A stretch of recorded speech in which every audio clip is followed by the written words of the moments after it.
This is Steve Armour of Silverado, California. Whether you're boasting about your big pair of lungs, out for a walk with your woodle, or clearing your tennis court of sparkle spooge, you're also listening to the Tennis Podcast.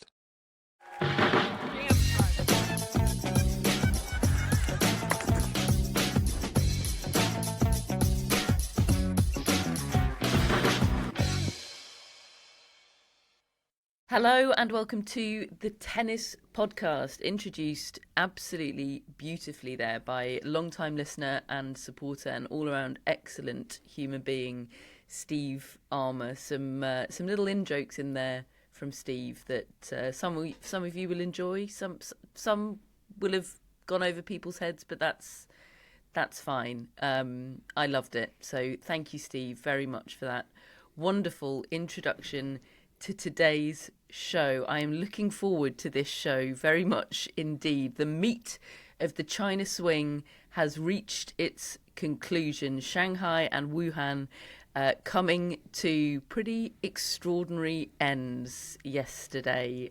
David is here. Hello, David. Hello.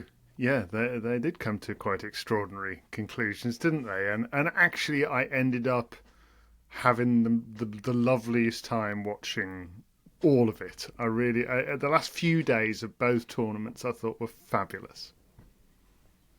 Yes, and it was tennis happening first thing in the morning, which is your dream and my nightmare. Although here we are at 8:14 in the morning recording today's show, which this is as productive as I am able to be before 9 a.m, I think, and it's very much a one-off. Matt, how are you doing? Yeah, it's 8:14 BC for me before coffee, and yet here we are, and I think it's going to be a good pod. I think you're right. I think it was a fun conclusion to those tournaments, like a little bit for everything. If you want your big names, go to Wuhan. If you want the Rinderknech family, go to Shanghai. Yeah, let's start in Shanghai, shall we? Which we obviously talked about on our last pod. We predicted chaos, but my goodness me, we didn't know that it would be Rinderknech family chaos. Who could possibly have known that a David Law pep talk could have such a powerful force field that it could impact not only Arthur Rinderknech himself, but all tennis-playing members of his family, David. The world number 204, Valentin Vacherot, beat his cousin, Arthur Rinderknech, in the final in Shanghai to win his first ATP title and become the lowest-ranked man ever to win a Masters 1000 title. 4-6, 6-3, 6-3, absolute scenes in the final. Rinderknech adding his name to the list of players defeated by cramp in Shanghai, and my goodness me, was it a long list. And look, there's so many elements to this Valentin Vacherot story. And David, you were all in on all of it. All elements of the Valentin Vacherot story were right up your alley. Yeah, they really were. And listen, I kind of got into the Vacherot story because I was following Rinderknech. Obviously, I have a vested interest because I've kind of got into Arthur Rinderknech this year, and I had my little chat with him in the corridor in the US Open, and Simon Briggs was good enough to remind us a couple of days ago that on last week's pod I said he might go all the way, Rinderknech, and that sort of drew slightly startled responses from yourselves. I think, Catherine, you said, what, win Shanghai? And I sort of said, well, and then I suddenly thought, actually, that does sound a bit ridiculous. Of course, that's probably not going to happen. And I tried to row back a little bit. And little did I know that another member of his family, ranked outside the world's top 200, would actually go one step further by beating his cousin in the final. I mean, absolutely astonishing turn of events, but my word, did I enjoy the run of Vacherot, the story of Vacherot. He talked afterwards about how, he wasn't sure whether he could keep going anymore. If he wondered whether he would ever get inside the world's top 100, and he said his girlfriend sort of convinced him that it would happen this year for him, and here he's managed to do it in the space of a week. He's gone from outside the top 200 to 40 in the world. Rinderknech in the speech at the end, he reiterated what he said to me in that little chat on Tennis Podcast Meets, that earlier this year he wasn't sure whether he could carry on. He's 30 years old. It's not going well, and now he's having the best results of his career. And it was the manner in which they both did it. Rinderknech beating Zverev and playing this kind of cavalier type tennis, swashbuckling tennis, getting to the net a lot. And again, he's been one-upped by this guy from Monaco who've never had a player like this at all, who's just got explosive power on both sides. He's a strapping guy, 6'4", 6'5", huge, big, hulking guy who just takes huge swings off both sides and has somehow managed to knock out Novak Djokovic despite losing the first game and going a breakdown. We'll come on to Djokovic and maybe the physical state he was in, but this was just an amazing run. There were 6 matches coming from a set down, to get through to this stage. He turned up in Shanghai not even knowing if he'd get into qualifying. I mean, that is incredible all around, and it's made his career. It's made him a millionaire on the spot, and he just seems like the loveliest bloke. I mean, it's probably not that difficult to seem lovely when you've just won that thing, but he really does seem like a lovely fella. And they were crying. I missed half of the Gauff Pegula match. I had to relegate that to the small screen just because I had to watch this trophy ceremony and hear the speeches, and they didn't disappoint. They were there on the stage, and one guy's looking to the sky in disbelief. The other guy is down on his haunches. They're both in tears, telling each other how much they love each other in public, in front of thousands of people.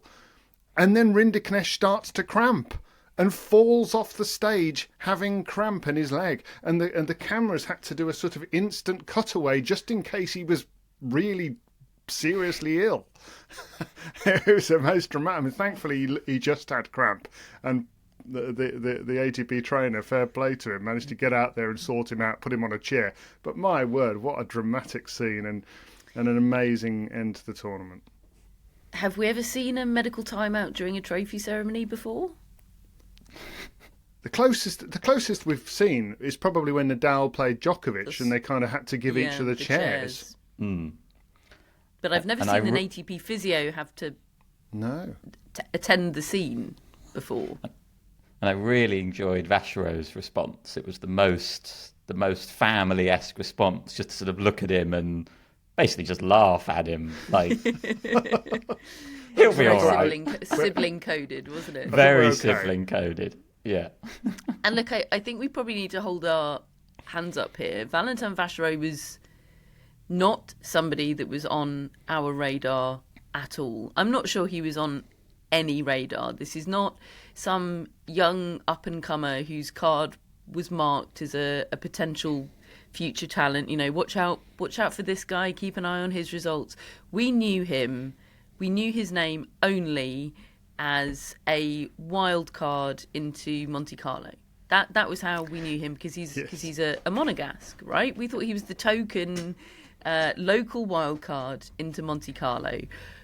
We did not even know that he was Artur Rinderknech's cousin, and we are, I think, in the scheme of things, particularly one of us, we're Artur Rinderknech connoisseurs. I think, yeah, I think that's what we are. We didn't even know that this guy was his cousin and that he had this in him. Like, it's a lot to process, Matt. It's a lot to process.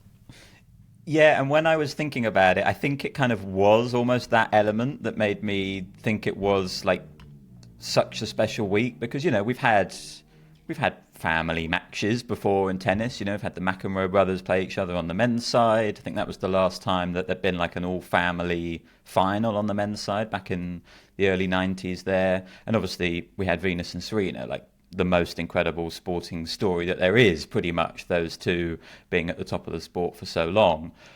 But it was the unknown and it revealing itself to us in real time, and them then going on to meet in the final during the tournament where everyone learnt about it, that made it so sort of cinematic and Hollywood and all of those cliches, like that element, and also extremely amusing, like as it was happening, I was like, this point in the season, I want the funniest possible outcome at this tournament, like it's been a tournament absolutely decimated by injury and retirements and withdrawals and players struggling.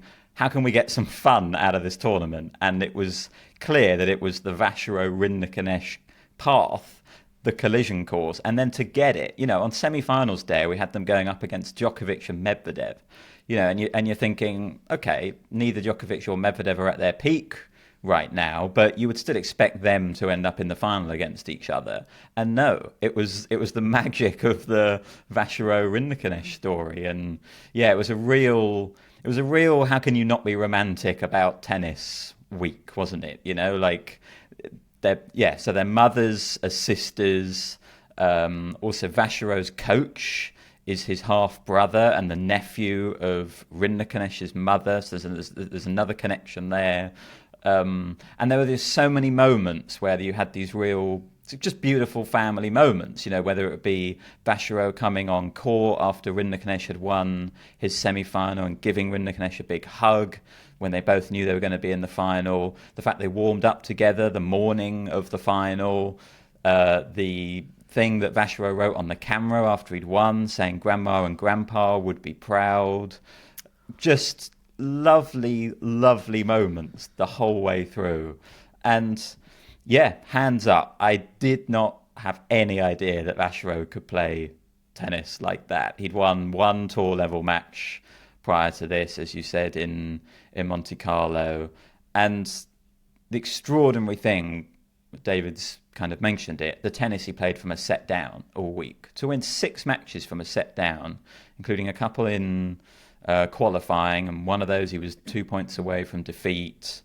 There was a graphic on the tennis TV coverage just literally showing how his ground stroke speed and speed generally on his shots went up in the final sets of these matches. He was just bold, playing aggressive tennis, going for it.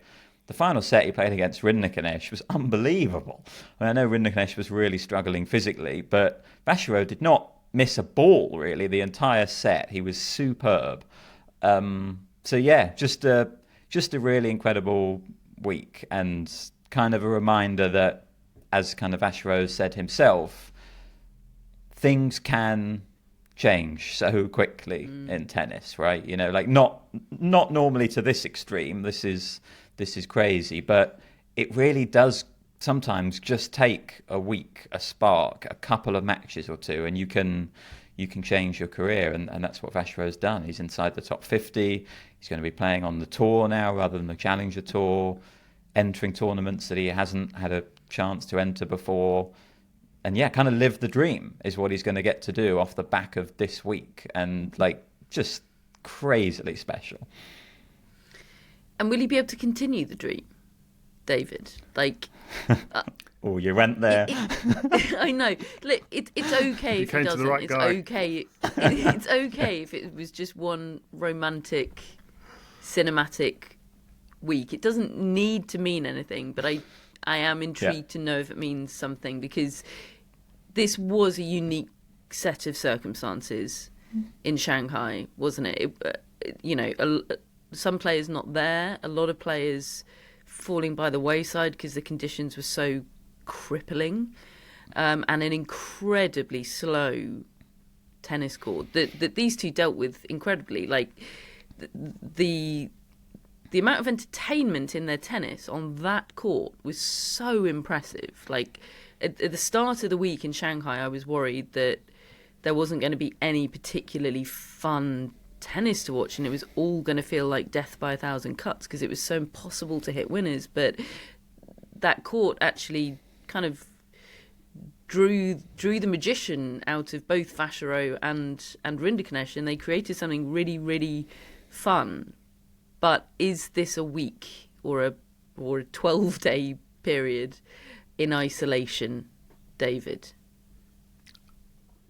I really hope not, and because I really loved watching Vacherot play. He is fun to watch, and he does draw you in. He's very likable, and I think that there are a lot of players and coaches who may look at his game and be able to tell me specifically why he isn't higher ranked than he is, and why what you're laying out there isn't going to be sustainable. To my eye, I look at a guy with the materials, with raw power off both sides, and I mean he hit some stunning shots in that final alone. Being pushed into corners on his backhand side and coming out with clean winners, and they didn't look like they were wild flailing shots. They looked compact and repeatable. On the forehand, he has the ability to hit through that court. Not that many people were able to do that. That seemed more of a sort of muscled shot, more of a kind of heave, but he was pulling it off.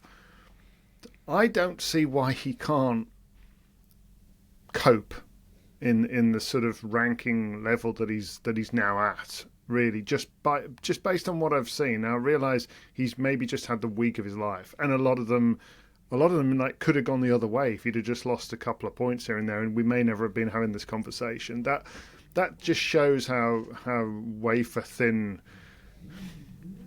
a future is and isn't, and that's a bit scary to think about. But he's the thing with top level sport is once you get up there, it's a lot easier to stay there. In tennis, it might not be in some sports, but actually rankings wise, once you get into these big tournaments, you only have to have a couple of good days here and there, and you pick up points and you stay in the ranking zone that you're in. I just think like the upper echelons of his game are actually a lot higher than a lot of people who have been around the 50 in the world mark for years. Whether he sort of has a bad run, I mean, lots of things go into whether you're able to sort of string wins together. Are you mentally strong enough? Are you do you believe in yourself? All these things are factors, but just looking at his game and his physique, I mean, hopefully he stays fit. All these things, but I just think, well, why not? He's got a big game. If he survived Shanghai physically intact, David, I think he could survive some sort of meteor event. Well, that's a good I back point. him to stay physically fit. 9 matches in those conditions, and he's the guy who actually was getting better in matches. He's the guy who, in the final set of the final match, probably played the best tennis that anybody saw all week. And he beat so many different types of players. Jera, Bublik, Mahac. Okay, Mahac was a retirement. Griekspoor, Rune, Djokovic, Rinderknech. Like, extraordinary run. And I think Griekspoor might be doing the sort of thing we're doing, and a sort of slight Vacherot apology, because his quotes after that match were a bit like, I beat Yannick Sinner the other day, and now I just lost to Vacherot. Like, what is going on? But I suppose he's probably feeling a little bit better about that loss now that Vacherot's backed it up, and backed it up again, and gone on to win the title.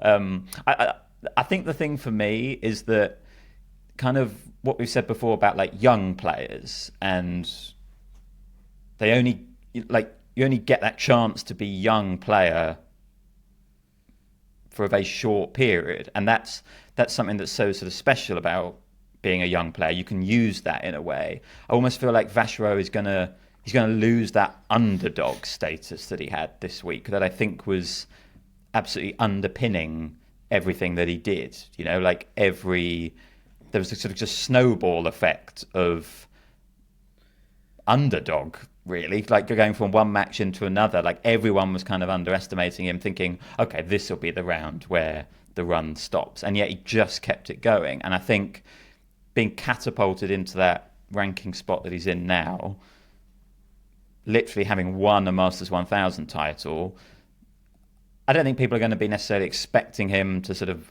back it up by winning more Masters 1000 titles, but he just won't be able to play with that same sense of freedom, I suppose, again, I think, is my slight sense. And I think that was vital to how well he was playing, particularly from a set down in all these matches. So I totally take the point about it's going to be easier for him to earn bigger points now because he's getting into bigger events. I think he can maybe even continue to go up in the rankings, certainly hover around where he is for the next year or so. But I would be surprised if this isn't the absolute high point of his career.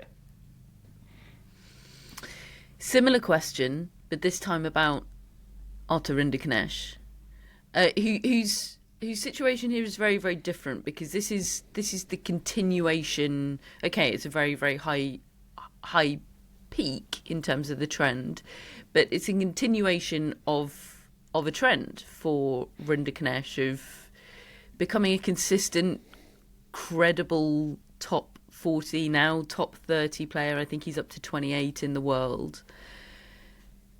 What's next for Arthur Rinderknech? And I guess what I want to know, I know we have the credible Arthur Rinderknech joke, but like, if he plays that same match against Jannik Sinner at Roland Garros next year, does he approach it differently? Does he step on the court really believing he's going to win and he's not going to be the alley shuffle, high knees, entertaining for 5 games guy, and he's actually going to be the guy that can have a serious challenge, have a serious go at the top players, David? Well, I think the thing is, you do have to look at that draw and think, well, actually, maybe he was just a bit unlucky there for a start. He played Jannik Sinner. You can lose in straight sets to Jannik Sinner, and it's no shame. But yeah, I mean, look, I think because of his whole history with Taylor Fritz and his stub in his toe, having just celebrated wildly moments before and had to retire from a match, all these things made him look like a bit of a joke, really. And actually, that sells him short, really.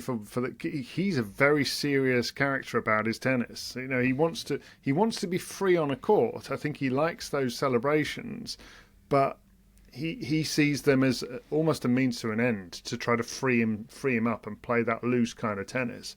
What I do think is, I would want to seek out his matches at Roland Garros now, you know, because he should be expecting, with the protection of a seeding, perhaps a bit of a run. You know, not Come on, just David, you have been seeking out Arthur Rinderknech matches for the last 6 months. No, I have, but I haven't seen it at Roland Garros. That's different, you know. And it's a bit like with Mute this last year. I felt the same about him. You know, suddenly this isn't just the odd one-off. This is he's doing it a lot now. How many French players are you intending to take under your wing? I am quite into a lot of them now. You are. You've got a little stable of French guys. I mean, there is only one Artifice, obviously. And now a Monegasque as well. Yeah, I do. Well, absolutely. These are all players that move me, and they're all a bit funny as well. Apart from Artifice, he's not funny. He's just electric and cool and dreamy and amazing. But I don't know. I mean, the interesting thing for Rinderknech will be, I mean, he's turned 30 now. No, I mean, look, 30 isn't old in tennis standards now. It used to feel like this dead-end age years ago. But it's old in terms of making a breakthrough. Yeah, it is. And a little like Matt said about Vacherot, we may look at 2025 as the pinnacle of Rinderknech's career. I think that's perfectly reasonable to think that might be the case. Equally, though, he's shown his game is a problem to people. I don't quite know how his service is as effective as it is, the way he delivers it. Just to my eye, he looks like he's too front on and as though he's going to fall over to his left when he hits the serve, and yet he's still and his ball toss is like the furthest forward in the world, isn't it? He really does fall into it. I don't quite know how he gets the success with it that he does, but he sure does have it. And I mean, he's beaten Zverev twice this year. I mean, look, 16 players have beaten Zverev, so it's not that big an achievement. But I mean, it's to do it twice, including a Grand Slam, I think is significant. And then to just be backing it up by beating the players he's beaten. He beat Felix Auger-Aliassime this week, and you saw at the net the kind of acknowledgement from Felix of what he'd just been beaten by. This guy's playing some good stuff. And it all looks.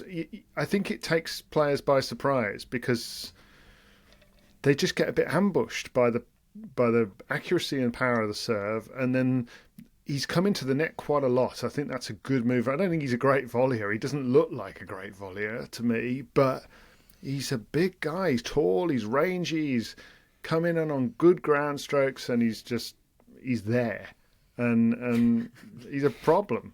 So I don't know. I just think he worries people because he looks like he's not that bothered, and that makes him more dangerous. And he is really bothered, but you don't know when he's coming for you. He's not a good volleyer, but he is there. That is the faintest of compliments, isn't it?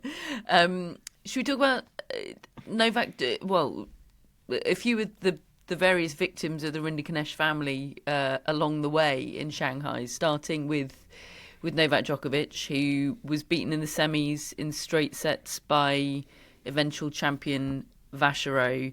He had a wild old week, did Novak Djokovic, and ended up in a physically really struggling in that semi-final.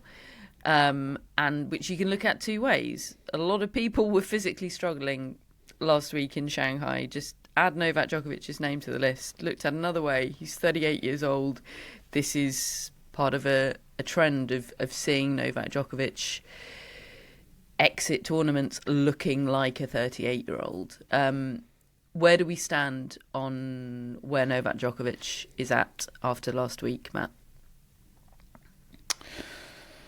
I think it slightly depends what your answer is to the question, why did he go to Shanghai? Because, if he went to sort of prove that he can still win, big level tournaments, and I think particularly get through big level tournaments without physical issues. I remember in that final press conference at the US Open where he was talking a lot about the problems he's having over best of five, but he mentioned best of three. And that over that format, he almost thinks that he would have maybe more of a shot at beating Sinner or Alcaraz, because he really felt like it was the physical toll of having played 4 or 5 best of 5 set matches and then having to play Sinner and Alcaraz at the slams that was holding him back. But we saw a lot of physical issues in Shanghai, even over best of three. Every match was an enormous struggle, and it was a combination of, I think, the conditions. They've never been his ideal conditions, that kind of oppressive heat and humidity, particularly now. I think they're not going to be. But also he was obviously having quite a lot of back issues as well, wasn't he? And look, at times his level was good, but equally at times he was being really pushed by guys that he's always been able to beat much more easily than that. He went 3 sets with Hanfmann, 3 sets with Munar, 2 tight sets with Zizou Bergs. It was not peak Djokovic level. So if you think he went to win the title and maybe even beat a Sinner or Alcaraz, I think them not being in the tournament, certainly Alcaraz not even starting it, Sinner having to retire so early in it, that might have it might sort of opened it up as a chance for Djokovic to win it, but he might also have gone there hoping to play one of them and test his own level against them over best of three. So from that point of view, I think you have to say, I don't think he got out of Shanghai what he wanted at all. However, I'm having a slight readjustment of why Novak Djokovic is playing tennis at all. And I've always thought he's only playing to win, you know? But he's kind of told us that he is looking for these moments. He is looking for appreciation and love. And he's getting that. I mean, the reception he gets in China has always been incredible. I think he's earned it and deserved it by the way that he really does go out of his way to, he speaks pretty good Chinese, and he writes on the camera, and he spends a lot of time with the fans, and he really does respect the culture that is over there and the fans that he has there, and all of that. So, and I do think now that is a big reason as to why he's still playing. And he got that. He got a lot of love. He got a couple of incredible moments, flat on his back after dropping the second set against Munar, looking down and out, and then coming back and defiantly winning the third set. I'm starting to think that these little moments now are what Novak Djokovic is in it for. I think there's obviously still part of him that wants to win these titles, of course, but I no longer think it's the be-all and end-all for him. So, to answer your question, I don't know, because I do think there's both. I think he wants to win, but he wants more than that. And he got more than that, but he didn't win. So, I really don't know. I wonder whether you have more clarity in your answer. But I feel like that's just where we're going to be now with Novak Djokovic, constantly weighing up these different elements of why he's still playing. And some weeks will give him that satisfaction and some won't. And I think on the whole, this one probably did. He had a run, he got the love, but it's hard to look past those physical issues and see how much he was struggling. And when I think about him talking about LA Olympics and all that kind of thing, when you see him like this, it's kind of like, well, what state is he going to be in 2 years' time? Like, I think he's gathering evidence in terms of what his exit out of this sport is going to be, and I don't know whether it's completely clear in his mind. Like, as always, he remains, whenever he's in the draw, he kind of makes it more compelling and more fascinating. Do you agree, David? Do you think there's been a shift in mentality and motivation from Djokovic? I definitely think over the last year there has. This is not isolated. Most tournaments that he has been in, he has ended up looking physically less than when he started, and much more than anybody else, and much more than he ever has. And he's acknowledging it. It's like his body can't really cope with the rigours of a full tournament. Maybe it would in a 250 or something like that, or a 1 week 500, something. I don't know. Maybe he just needs a bit of good luck and his body to kind of handle it for a couple of weeks. Because I don't think it's for lack of preparation or anything like that. I think you could say it might be a lack of matches going into a Grand Slam, perhaps. But I trust him to be turning every stone over in practice and preparation. He just happens to be 38 and starting to look like it now. I think the big question mark for me is whether he has in his mind already decided what the exit is, and it might be sooner than you. I'm not so sure it is just tournament to tournament and see how I feel now. I don't, and I have no evidence for that. I don't know that he doesn't subscribe to that in things he says out loud, but he must think about it. I think he said he thinks about it. He may just not have reached a decision or a conclusion. But I still wouldn't be at all surprised if next year is his last. And I think that would be absolutely fine for him, his legacy. I just hope for him that it isn't kind of limping out of something and realising I can't play anymore at all, like it was for Roger Federer. That's what I hope he manages to avoid, that he can figure out some sort of way that he wants to go and get that.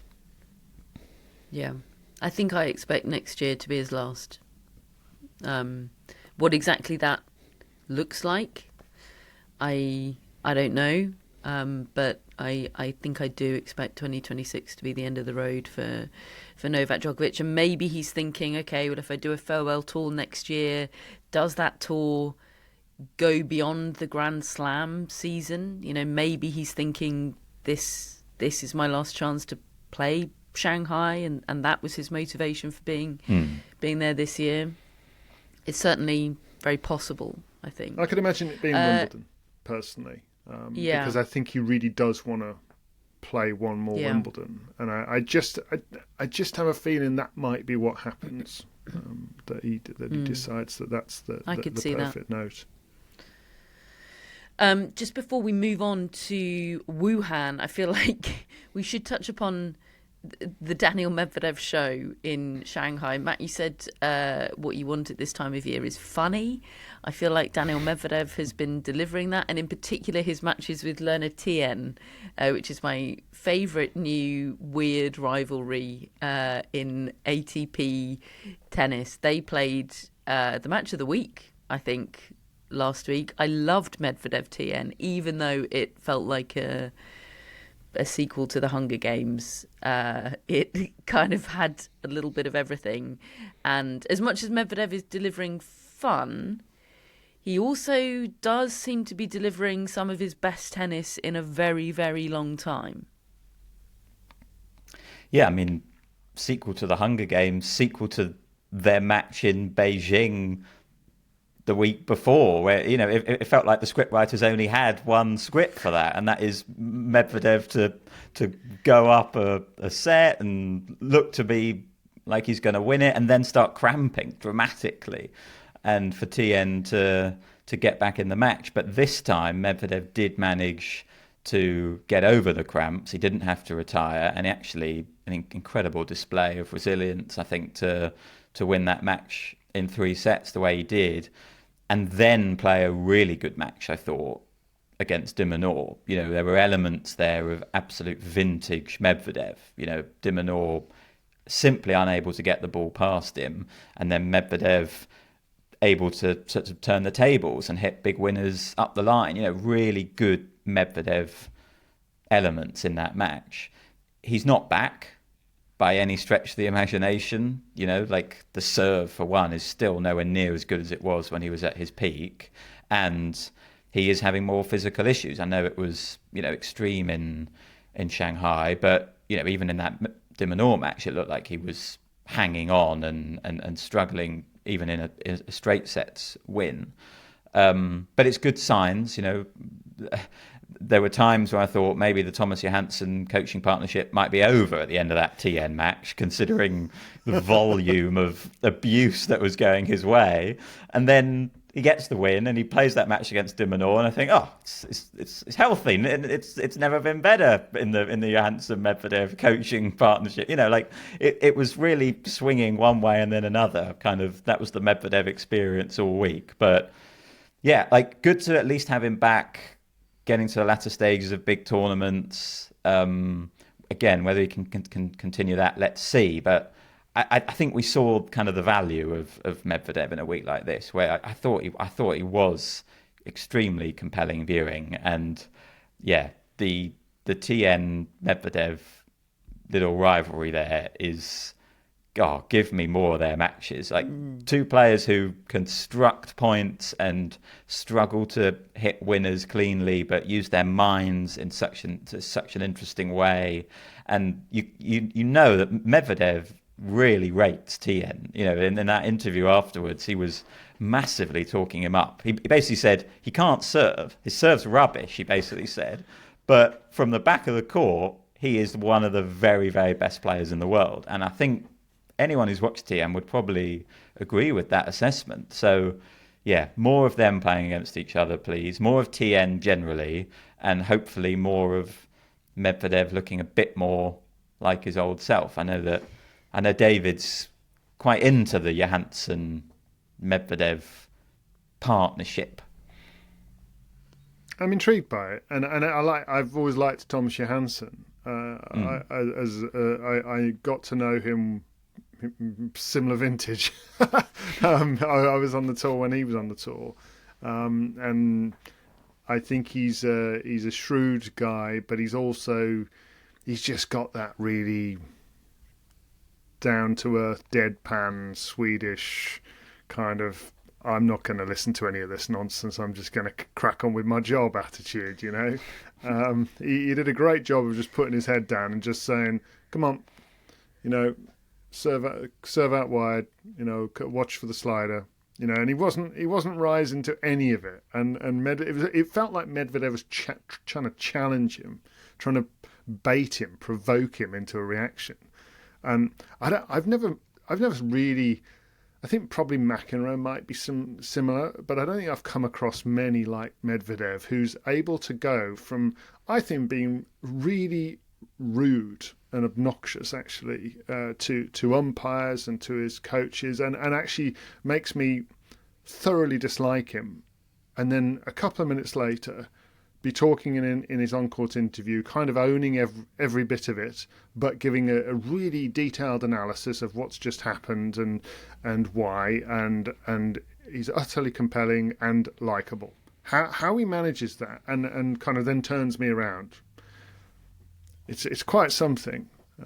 But I mean, I think it's come at the right time, this coaching change, because he needed a new injection of life into his career. Whether it's going to last and amount to much, we'll wait and see. But it was definitely the right call, I think. Okay, that's it for part one. Join us in part two when we will head to Wuhan and the WTA 1000 title won there by Coco Gauff. Welcome back to part two of the tennis podcast, where we turn our attention to Wuhan and Coco Gauff's first title there. She beat Jessica Pegula, her former doubles partner, 6-4, 7-5 in the final. Beat Jasmine Paolini in the semis. Didn't drop a set all week. She's never as high as you think, and she's never as low as you think, Matt. Coco Gauff is incredible. She's absolutely incredible. I mean, the manner of her defeat in Beijing, to as much as I said on last week's podcast, and I was telling myself, you know, let's not catastrophize about Coco Gauff off the back of one poor performance, I still didn't expect her to go to the next tournament and win it without dropping a set. Same. Yeah, like a very good week for the latter part of that take. Never as low as you think she is. Yeah, she was so nearly double bageled by Amanda Anisimova a few days ago, and then turns it around and wins the title. And actually, this is now 2 seasons in a row where you've come out of the US Open, and there's been a big part of me thinking, shut the season down, Coco. Like, go and have a rest, go and work on the game, have a block. And it's 2 seasons in a row where she's gone on and had some really, really big success. You know, she won, Beijing last year and the WTA Finals after the US Open. And this year she's now won Wuhan. And she even said that her coach thought about shutting the season down and, you know, considering it. And she said, no, I still want to play. And look, the game was a lot better this week. I think there are still obviously elements that she can improve. You know, she played a match against Jasmine Paolini where there were 11 breaks of serve in a row, you know, like in the middle of that match. And I thought she played a great tactical match against Paolini to not feed her forehands. You know, she'd lost to Paolini 3 times already this year, and she just made the matchup look different. Incredibly smart tennis from Coco Gauff to do that. And then in the final, again, incredibly tactically smart to mix up the pace of her shots and not give Pegula rhythm, which Pegula absolutely craves and is so good at. But she took pace off, she mixed up heights and spins, and just really scrambled Pegula's mind a little bit as Pegula tried to take it into a third set. You know, there were still double faults looming. You know, there was a sort of a run of them that meant that she went 3-love down in that second set to Pegula. But she was also serving 74% first serves in. Like, there were clear improvements to her game that we've seen even from just the week before, or certainly since the US Open. So I think she's absolutely, it's been a good decision to keep playing and try and put some of those changes into practice, I think, and get a title like this. And she's got this absolutely remarkable record in finals, hasn't she? She's never lost a final on a hard court. She's the first player ever to win her first 9 WTA finals on a hard court. So it's a really impressive thing, the way she competes in these big finals. And yeah, you come out of it just absolutely in awe again of her resilience, really, because, she could easily have been really dismayed coming off Beijing, where Anisimova beat her so easily. And yet she puts it behind her, comes out and wins the title the next week. It is absolutely remarkable. It's something that has powered her whole career, really, where she's often had her biggest successes off the back of some really poor form just in recent months. So yeah, like, very, very impressive week from Coco Gauff, and good to see, because I was beginning to wonder whether, it did feel like she needed a week like this, as much as I'd stand by the take. I do still think she needs those little wins along the way, and she just hadn't really had one in a while. Kind of ever since Roland Garros, it had been only question marks and only concerns about the game. From the outside, mostly, I think she was pretty confident in her choices and the process she was on. But you want these little wins along the way, and she's got a pretty big one here. And yeah, just hats off, and incredibly impressive from Coco Gauff. On Pegula, David, she might not have left Wuhan with the trophy, but she's confirmed her qualification for Riyadh. Okay, that was never in much doubt, but she's confirmed to be in that field, 4th American to qualify this year. Reached the final, obviously, but also did the impossible. She snapped Aryna Sabalenka's tiebreak streak by beating her in the semi-finals in an incredible match. Yeah, and particularly an extraordinary end, because she was 5-2 down in the deciding set to Aryna Sabalenka.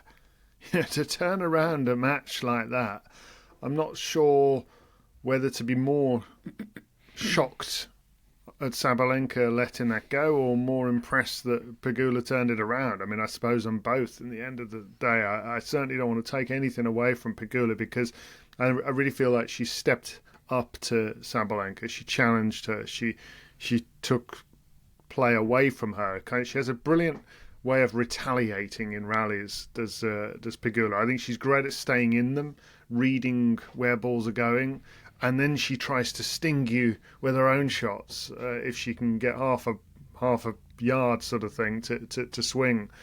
But that was a massive shock, really. Sabalenka, once she'd got into the tournament, I mean, I saw Sabalenka's first match against Rebecca Stremkova, and Stremkova broke her immediately with some incredible returning, and I thought, oh wow, Sabalenka's in trouble here. She lost the set, and once she'd won that match and got back into it, I thought she's going to win this whole tournament again. She just doesn't lose this thing, and that's how it was looking, really. She's in the semi-finals against Pegula, who's had. I was sort of waiting for the tournament to catch up with Pegula. That was her 8th match in a row where she's gone best of 3 sets, gone the distance, and Matt had detailed that in his stat in our newsletter that this is sort of in the record books stuff now. This was equaling the most recent streak of 3-set matches in a row. I can't remember who the other player was. I know Alison Risk was the leader. Matt, who was the second one? It was Ostapenko on 8 a couple of years ago as well. Yeah. Yeah. So, and she'd become such a great watch at Pegula, the way she was just struggling to convert match points herself, but then saving match points on her own side, and kind of when everybody's wilting physically and everybody's just sort of struggling at the end of a year and struggling in the conditions, she seems to be almost getting better. And I definitely do think this has been the best spell of the year in many ways for her. She's looked great. She's looked full of running, full of energy, and And I dare say she doesn't completely feel like that, but that's how it was coming across. So it was a fantastic run to the final. I felt like she was hitting the wall in the final. She went 3-love down immediately to Gauff, made a real match of it, even though it was straight sets. But as Matt was saying, the strategy of Gauff, who I would say, I always remember the quote she gave at the US Open where she said, after the US Open, to me, the rest of the year really is about working on my game. So even though she hasn't taken time off for a block to work on it, her attitude shifts, in her words, so that she's not thinking about results all the time, even though she's actually amassing these incredible results. She says it's about working on her game and trying to get better for next year. And maybe there's something in that in terms of what you actually end up with, that you perhaps loosen up a little bit. She certainly looks a lot looser than she does at the US Open, which it really struck me when we were at the US Open how not only obviously all the question marks about the serve and the biomechanics coming in, but all the stuff she is signed up to do with sponsors and expectations of her at the US Open suddenly weighed incredibly heavily this year, I felt. I was taken aback by that. And so, yeah, maybe now it's a little easier in a way. And weighed heavily before that on Wimbledon, I think, in a slightly different way because of the amount of stuff of that ilk she did following on from the Roland Garros victory. I think that's a really good point. I just want to echo David's sentiments on the Jessica Pegula experience over the last 2 weeks. Like, her matches, particularly the ending of her matches, have been so fun. Like, I can't tell whether she's been like the most clutch player on tour or the most unclutch. Like, she's won from match points down against Raducanu, lost from match points up against Noskova, made a total mess of the first set against Navarro, but ended up coming back to win it. Needed 7 match points to beat Hailey Baptiste. Double faulted 4 times in a game when trying to serve out the match against Sabalenka. The only time all match she hit the double faults, but then reset to win the tiebreak against Sabalenka, who'd won 19 in a row. Like, her ability, and I use that word reset, her ability to put stuff behind her and get back to work in matches is ridiculous. Like, we talk about Coco Gauff's resilience. I think Pegula is up there in terms of resilience as well. Like, it's remarkable the way these matches have finished in such dramatic ways, one after another. And I have to come down on the side of clutch generally because she's won so many of them. It's just taken a really long-winded route so often to get there, but she's often ended up getting the win. And yeah, full credit to her. It's been so fun to see that. Jasmine Paolini got her first ever win over Iga Swiatek, and how 6-1, 6-2 in the quarterfinals. Matt, you texted the group to say Paolini was returning like Andre Agassi. Which I know is always a dangerous thing to put in a WhatsApp group with David, because Andre Agassi's returns, David will defend them to the hilt, put them as consider an argument. Yeah, but I thought he's not going to argue about Jasmine Paolini. I'm safe. Wasn't far off.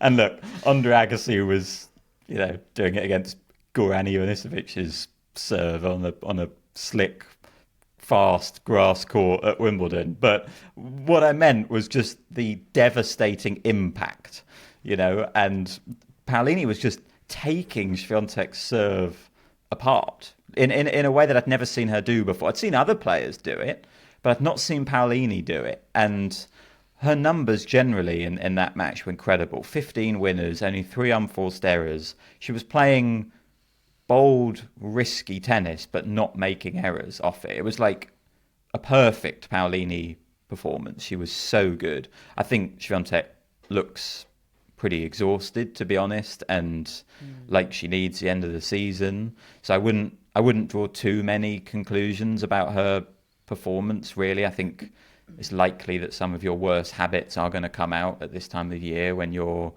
when you're feeling like she is. But from a Paolini perspective, like, she needed that win, right? Like, it's important for her. She's trying to get into WTA Finals, and she'd never beaten Iga Swiatek before. Even an Iga Swiatek who's not at her best, I thought would be a difficult matchup for Paolini, but she just dominated it. And okay, she couldn't keep it going against Coco Gauff, but she's at least like really put herself in pole position. I would say it's in her hands. She is now ahead of Rybakina in the race, and if they're both in Ningbo this week, so if Paolini can better Rybakina's result, she's gonna still be in front of her. So like a big week for Paolini, I would say, who hadn't had her best tennis before the Swiatek match, and then just delivered it emphatically. Yeah, we got 2 spots up for grabs and basically 3 players fighting for them. And all 3 of those players are playing the 500 event in Ningbo this week. So it's Andreeva, Paolini and Rybakina. And Paolini is very much in pole position there. And yeah, they've got a great field in Ningbo. So Andreeva, Raducanu, Rybakina, Paolini, Bencic and Boko, Alexandrova, Vondrousova, Mukova, great field. Alexandrova is a top 10 player now. When I did my fantasy league picks at the start of the year, I didn't think Katerina Alexandrova was going to be my bread and butter. Keeping you afloat. But I also didn't think Untitled Chapter was going to be my bread and butter. So, what a season. Did you have bread or butter? Yes, Alexandrova. No, my original team had Hubert Hurkacz in it. Where's he been? Managed to fob him off on David. Yeah, that was a good bit of business. You named your team Buyer's Remorse. And I very much stand by that. Really stand by that.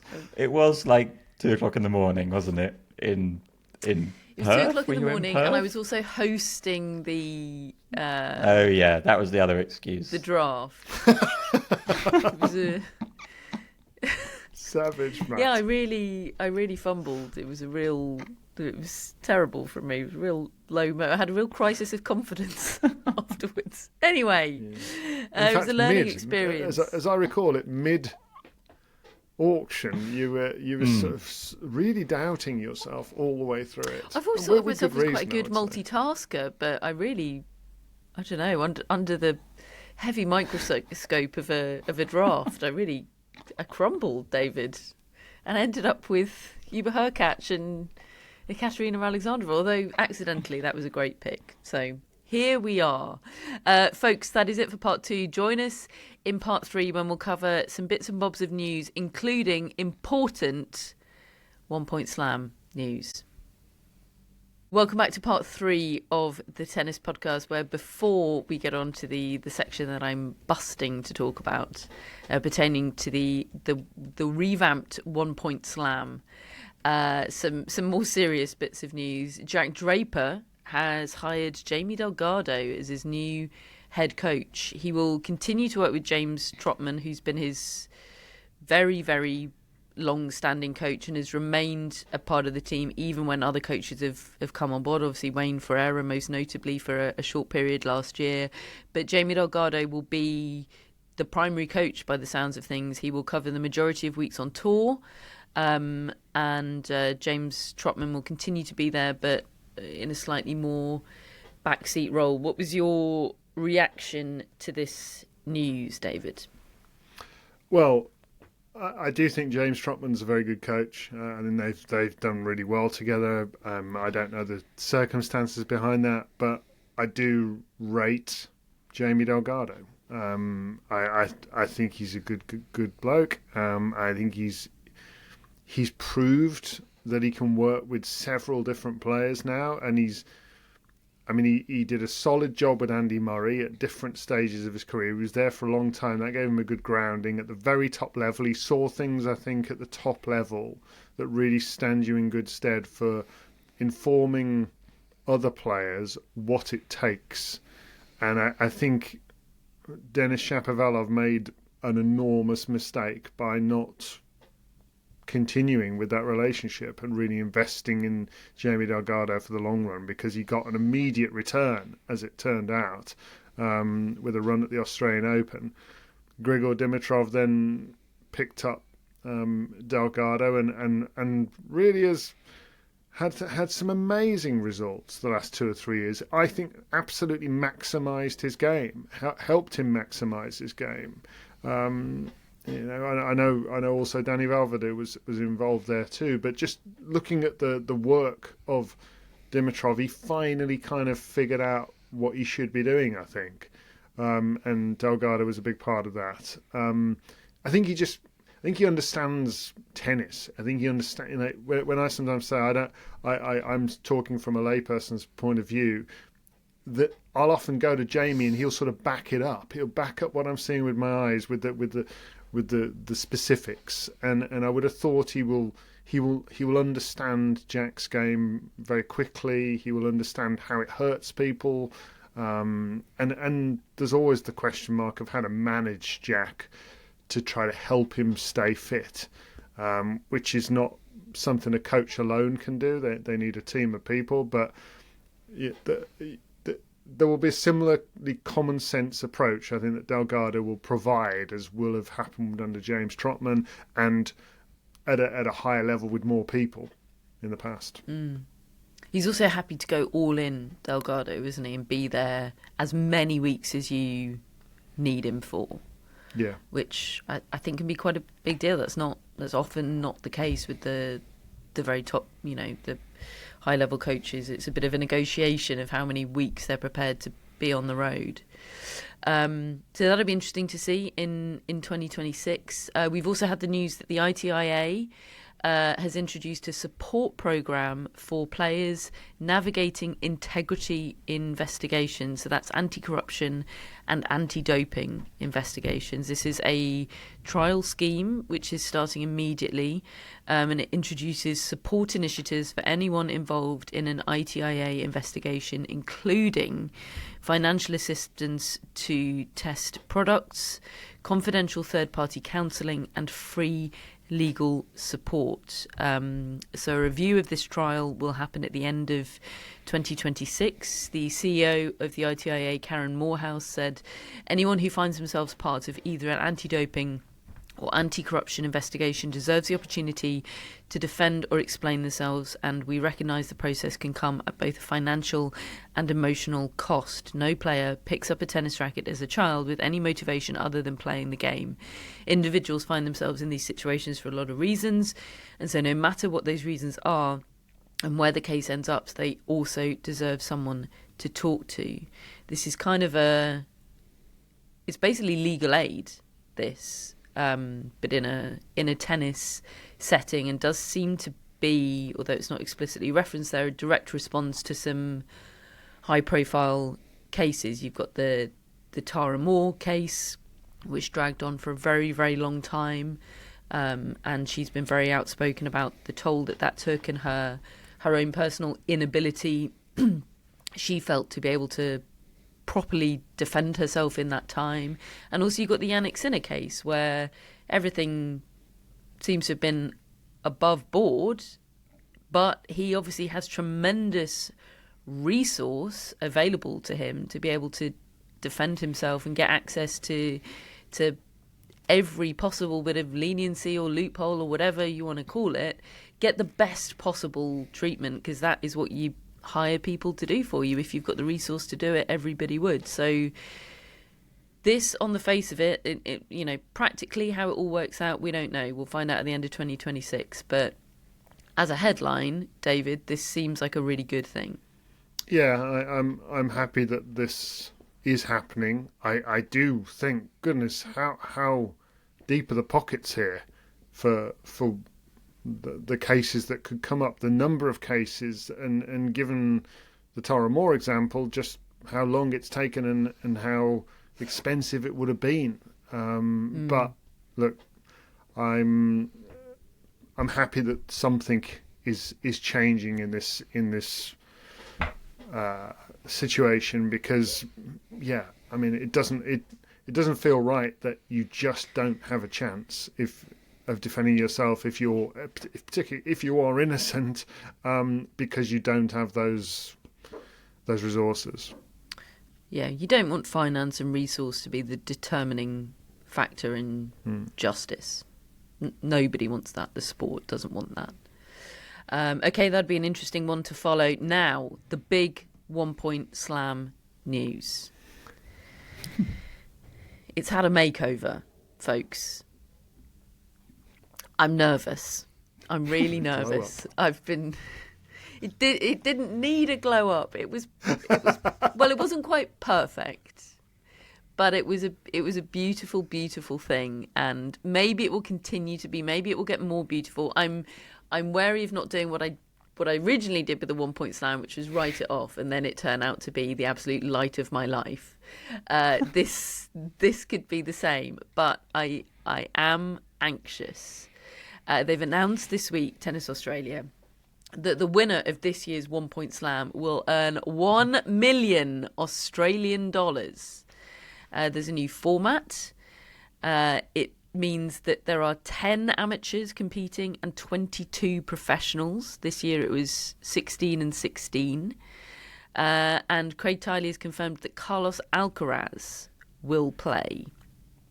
So any Australians or international players who have registered with Tennis Australia can enter the 1 Point Slam events at their local tennis clubs. The winners of the grassroots tournaments will then go into a draw with one amateur player from every state and territory selected to take part in the grand finale in a night session on Rod Laver Arena on Wednesday, the 14th of January.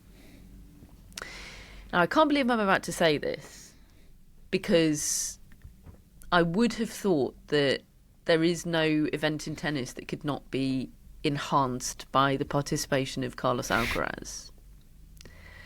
I don't think this event needs Carlos Alcaraz. In fact, I think Carlos Alcaraz goes against the spirit of the 1 Point Slam. Is that controversial to say? No. I like it needs professionals, but I almost think the fact that this year the professionals were Priscilla Hon and Omar Jasika, and okay, there was a Hurkacz, there was a Rublev, but like the point is that it's pros against amateurs, not that it's, I don't know, it's not. Carlos is a pro. Yeah. Catherine, it's gonna happen all over again. You're going to turn up and you're going to bloody love it. I think I will enjoy it, but I'm worried they've stripped the heart and soul from the 1 Point Slam. You want it on the Kia Arena.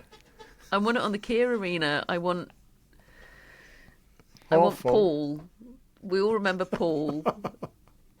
Yeah, and it was won by a pro this year, but it was won by a pro for whom $60,000, which was the prize, was still a really, really massive deal. It's won by Omar Jasika, wasn't it?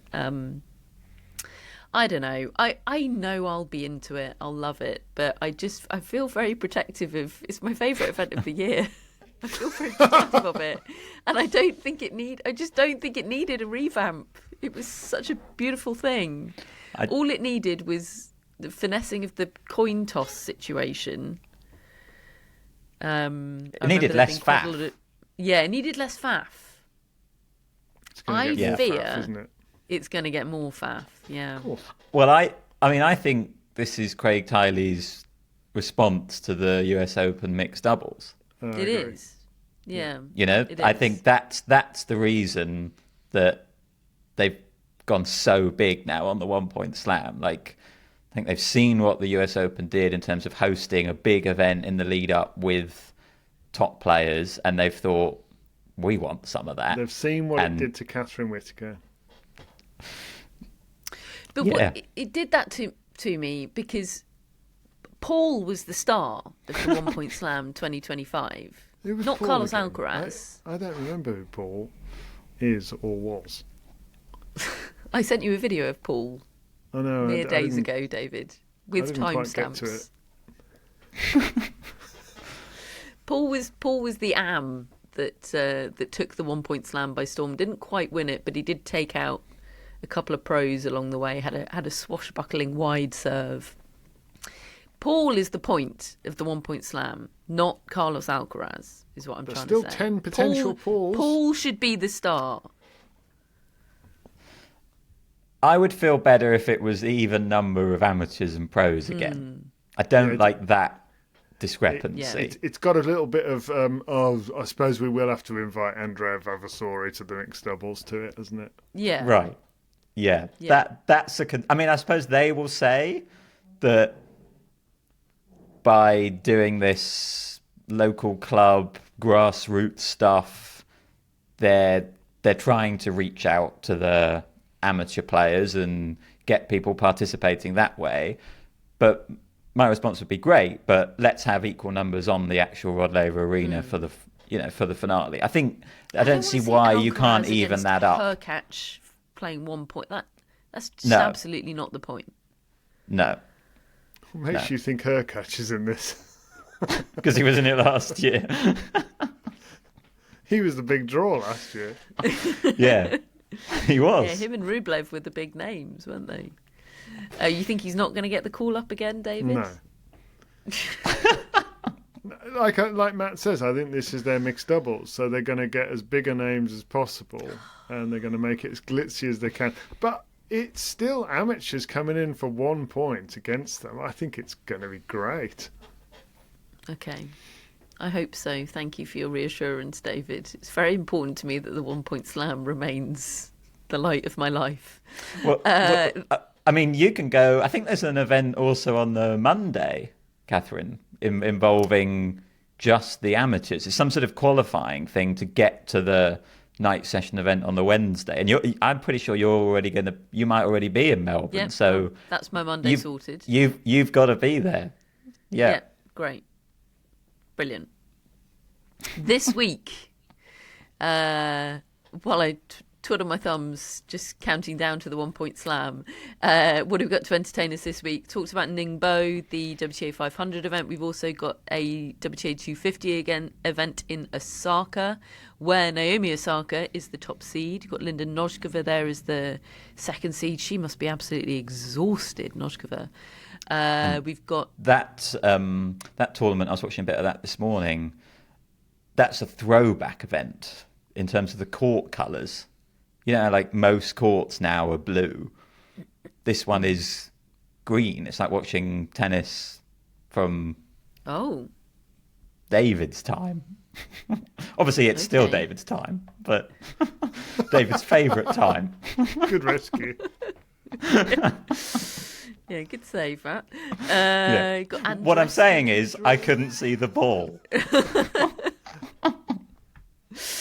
Fernandez Baptiste is the first round. I'll definitely check that out. That sounds great. We've got the ATP 250 event in Almaty. Karen Khachanov is there. Daniil Medvedev, Flavio Cobolli, all in the draw. We've got Mute Tomic, round one. Did you all see the social video this week from Shanghai of the players trying to hit through a very, very small target, or three targets of varying sizes, but everybody was going for the top one, the smallest one. Have you seen that, David? No. Oh no, I have. Good. Yes. It's a good bit of content. Did. Wasn't it? Very good. And everybody didn't Medvedev turn up and do it first time on the backhand? He certainly did it. Not quite first time, but he did. Everybody was so on brand. He missed the first couple and then kind of figured it out and bunted a completely flat backhand through the slot.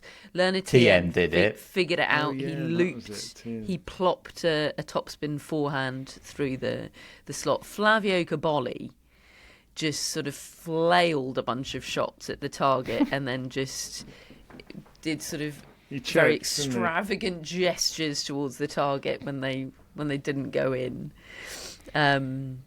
Alexander Zverev just looked annoyed and like the world was against him because it didn't work out for him. Yeah, it was a good bit of content and not necessarily revealing because everybody was exactly who you thought they would be. I think, in quite a fun way. The ATP is also in Brussels this week for its 250 event. You've got Lorenzo Musetti and Felix Auger-Aliassime as the top 2 seeds. João Fonseca and Botic van der Zandschulp is a round 1 match. Yes, please. I've also got an ATP 250 in Stockholm. Holger Rune and Casper Ruud, the top 2 seeds. You've got Ymer against Ymer in round 1. Mikael against Elias, keeping up the family theme in the ATP. And we've also got the Six Kings Slam in Saudi Arabia, involving Novak Djokovic, Carlos Alcaraz, Yannick Sinner, Taylor Fritz, Alexander Zverev, and Denis Shapovalov with the it's Stefanos Tsitsipas, isn't it? I thought that was weird. Why was Shapovalov? Have you just done a late edit to the agenda, Matt? I mixed up Tsitsipas and Shapovalov in my head and wrote Shapovalov when I meant Tsitsipas. My trust in you is such that I went ahead and read Shapovalov, even though every bone in my body was saying Denis Shapovalov has not been asked to play the Saudi Kings. Yeah, Tsitsipas. Djokovic has been given the 2nd seeding in this event, which means he gets a bye. How many of these injured players are going to make it, I wonder, after all their various ailments? Matches on Wednesday, Thursday and Saturday. It's going to be on Netflix. So, there you go.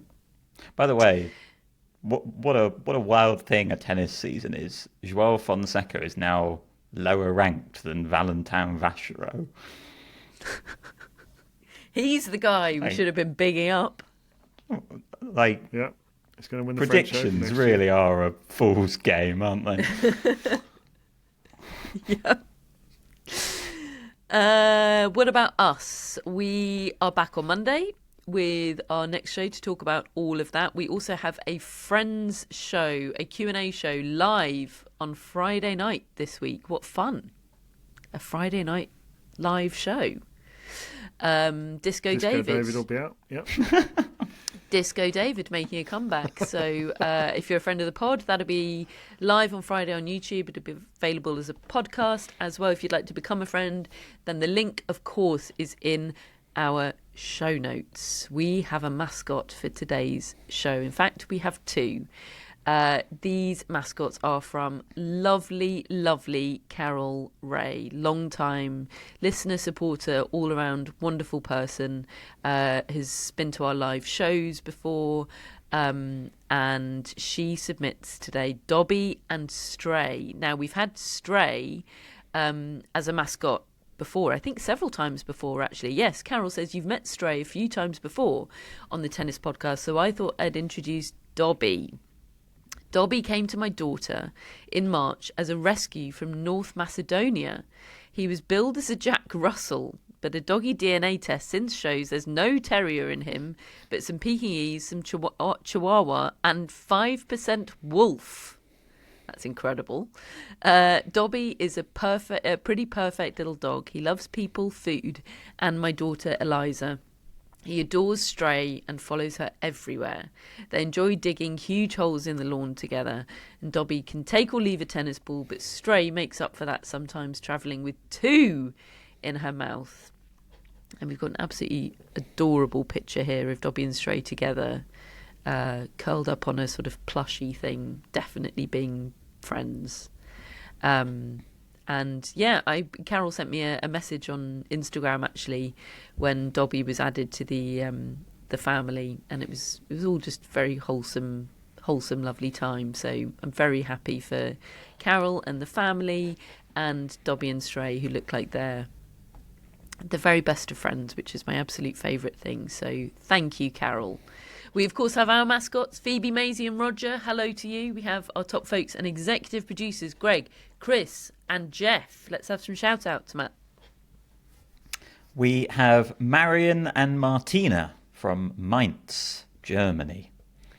Hello, Marion and Martina. Very Tennessee names there, like Bartley and Hingis or Navratilova. Or Trevisan. I was not expecting that third name, but true. And Marion and Martina say, we have now made the WTA tournaments in Stuttgart and Bad Homburg a fixed part of our calendars. I can highly recommend both. Love that. Just ticking off all the key German events. Good stuff. Thank you, Marion and Martina. Thank you. We've also got Becky Piggott-Bader, or Bader, maybe, Piggott-Bader, from Collier's Wood in London. Oh, nearby. My neck of the woods. It is. Hello,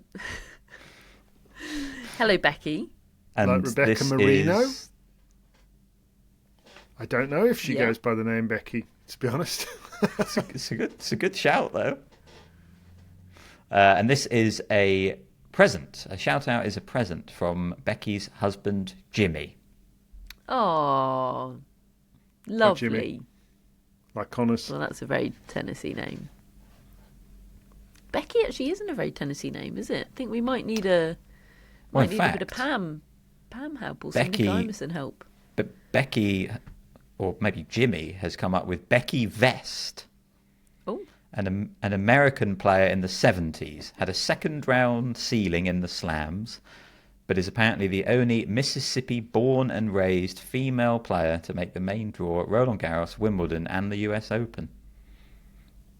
Haven't fact-checked that, but sounds Jimmy, good. we like it when people do the research for us.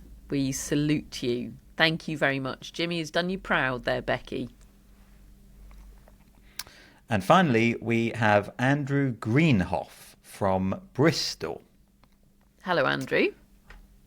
We've met Andrew at the US Open a couple of years ago during the Alcaraz Medvedev semi-final. Gosh. And Andrew says, I'm writing this shout-out form a couple of hours before the women's semi-finals at the US Open, which I agree is the best night session in Grand Slam tennis.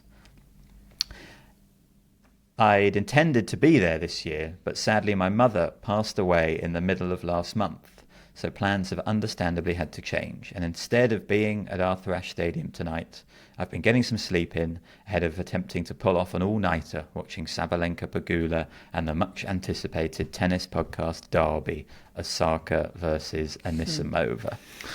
Andrew says, the daily Grand Slam episodes have helped enormously in coping with several long motorway trips between my home in Bristol and my mother's house in Yorkshire. So big thank you to the three of you and your guests for providing a much needed distraction and giving me other things to think about and making me laugh and smile.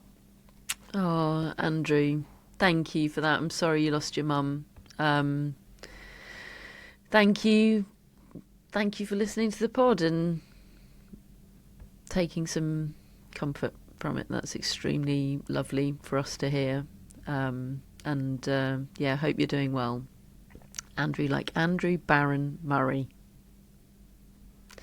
That's what he was when he first came on the scene, right? He was an Andrew. That's right. Yeah. Like Stanislas. He had a rebrand, like the 1 Point Slam. And that worked out all right, didn't it? It did, yeah. Andrew, Becky, Marion, Martina, thank you ever so much for your support of the Tennis Podcast. If you'd like to get yourself a shout out, you can do that by becoming a friend of the Tennis Podcast. The link is in the show notes. We've got that live show with Disco David on Friday night. We will see you then, friends of the Tennis Podcast, and we'll be back next Monday on the main feed. We are part of the Athletic Podcast Network. Thank you for listening. We'll speak to you soon.